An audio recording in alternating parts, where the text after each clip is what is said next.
Hi guys, it's Millie. And once again, James Corbett has hit the nail on the head, talking about Nancy Pelosi being on one of the late night TV shows, showing how she's having to deal with this horrible quarantine and how she can't get out. So she's eating her ice cream.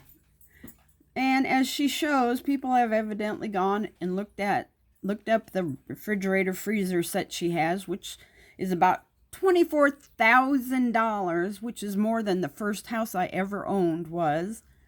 Plus, the ice cream that she has is like $13 a quart or a gallon, or I don't know. It's way beyond. How utterly ridiculous that we sit around and listen to sports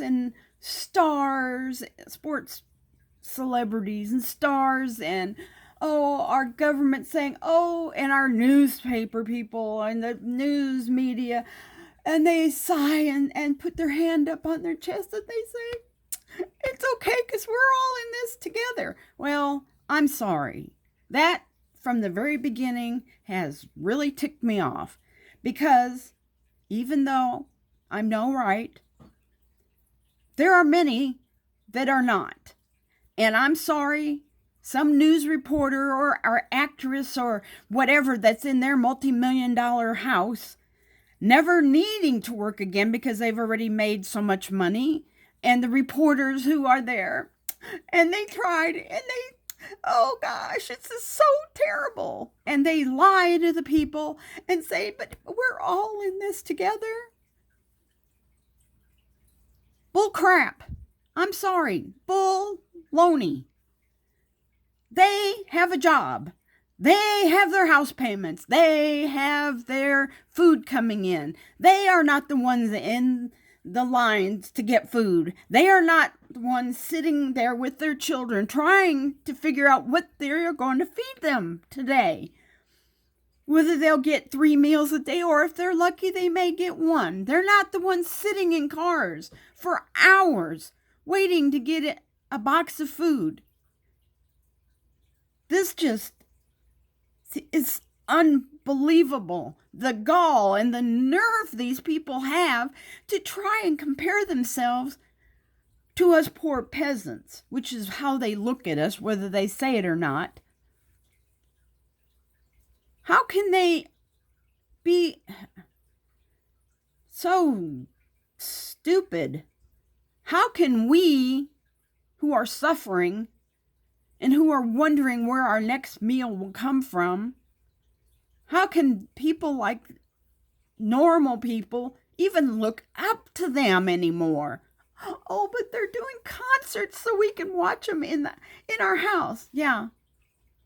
And then after the concert that they do, and they pour their little heart out for the crowd, and they wipe a tear away, they get in their damn limousine and go home. They don't have children wondering where they're going to eat, when they're going to eat, or where mom and dad are going to get money. They don't have children or even elderly patients, elderly people living alone, trying to figure out how are they going to even afford to pay the electric bill or the water bill. It just really sickens me. It sickens me to know that they are so oblivious to the suffering around them, and then they try to bring us into their little corner of the world to make us feel better. Well, I'm sorry. That does not make me feel better. It makes me want to jump through the TV and choke them. And no matter what they say about this virus, you hardly ever see a reporter. You don't see the president. You don't see the press. Any of them with a mask on, keeping 60 feet away from each other. These rules are for the peasants, not for them.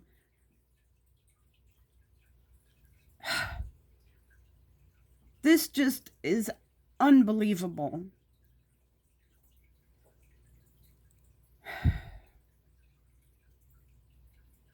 And I hope that maybe God will open their eyes to what's really going on. That somebody will have the courage to really say something, really ask a hard question. But I know that won't happen. Anyway, I just couldn't hold it back any longer. Can hardly even stand. I mean, I don't watch TV all day. We watch it in the evening. But I cannot stand to listen to any news because every 5 minutes it's, oh, coronavirus this, oh, COVID-19 this. And then they play a little something and they show a reporter from home saying, I'm in this together with you because I'm home. I may be doing my news from home and the cameras are here, but I'm still suffering because I'm at home. Well, I cry BS on that too. All I can do is pray that God intervenes, because these people, they want things to stay this way. They want us under their thumb. And I know states are looking for May 1st when they're going to start easing the restrictions and the quarantines and that. Well, my thought is, and this is my opinion, that once they ease back and they let people out, oh, there's going to suddenly be an increase in the virus again, and they're going to have to lock us back up again with even tighter restrictions. So, I know so many people want to believe that this is just a horrible time and we're going to come through it on the other end. But they're already talking about what next fall is going to look like when the flu season comes around again. Are we going to be going through this again or worse? If we even get out of this. I'm not convinced we're going to get out of this. I'm not convinced it's ever going to go away. I pray to God I'm wrong, but it looks bad.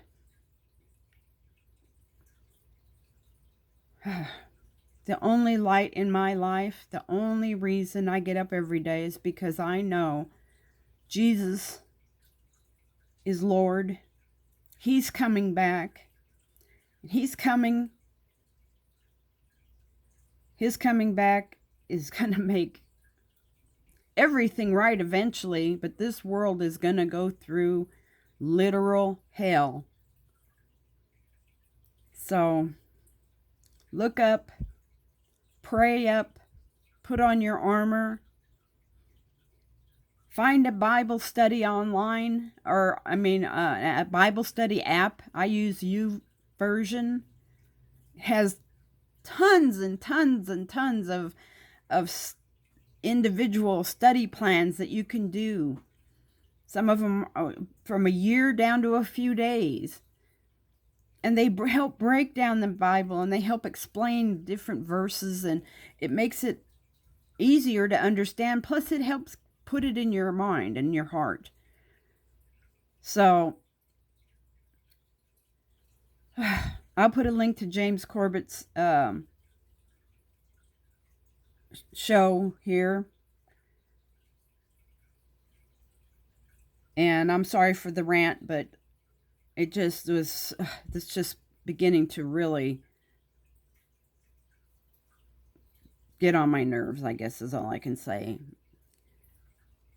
God bless everybody. Jesus is King, and He is coming, and He is the only answer to all this. And no, I'm not saying that the minute you become a Christian, the whole life is you're going to walk out in the backyard and find $100,000 and your life's going to be perfect.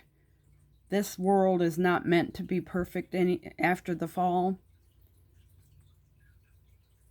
And one day, Jesus will make it perfect. So, thank you for listening to my rant. May God bless you and keep you. And my my laptop just decided to fart off. Anyway, thank you and God bless. Bye-bye.